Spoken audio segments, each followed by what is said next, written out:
ام حبيبه، اخبارك ايه؟ الحمد لله. ربنا يديك الصحه يا رب. ربنا يخليك. الله يخليكي. بصوا يا جماعه، النظافه هي موجوده عشان الناس اللي اعترضت وقالت لي لا الدنيا ومش عارفه ايه ومفروض تمسك كلافز وبتاع.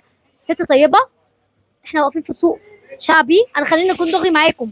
تمام، احنا ناس طبيعيه، ناس شعبيه، فمعلش احنا مش بنتكلم بالشوكه والسكين، احنا بنتكلم عادي خالص. ادي الشغل عندها. بص البساريه النهارده الصينيه بكام دي؟ 10. ب 10. بس معلش الطبق ده يعدي 400 جرام. ها، طبق الطحينه، 10. طبق السلطه الخضراء المحترم ده، 10. بس طبق سلطه، ها، مش هبابه سلطه. تمام، مسقعه 10. وخل وتوم. 10. طبق الرز عندك بيبدا من اول كام يا حبيبي؟ 10. ام حبيبه النهارده شغلها عشان 10 على 10، شغلها كله ما شاء الله اللهم بارك. بصوا بقى البساريه. ام حبيبه بما ان البساريه احنا في عزها دلوقتي، هتلاقوا البساريه يعني عند ام حبيبه رسمي.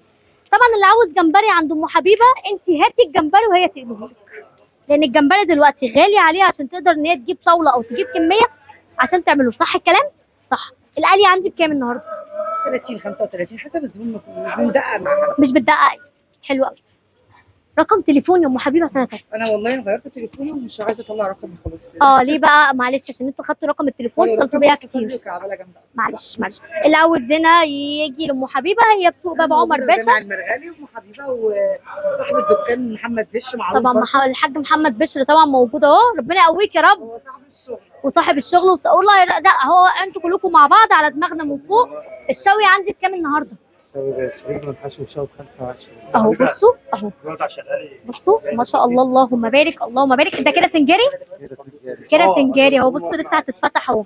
انا واقفه هنا في سوق باب عمر باشا، محطه مصر في اسكندريه، عند جامع المرغني، عند بشر اهو. جميع المأكولات موجوده عنده، وكمان الوجبات، وكمان شغل صح و100 100، وما بندققش كمان على السعر. صح الكلام؟ صباحكم فل النهارده.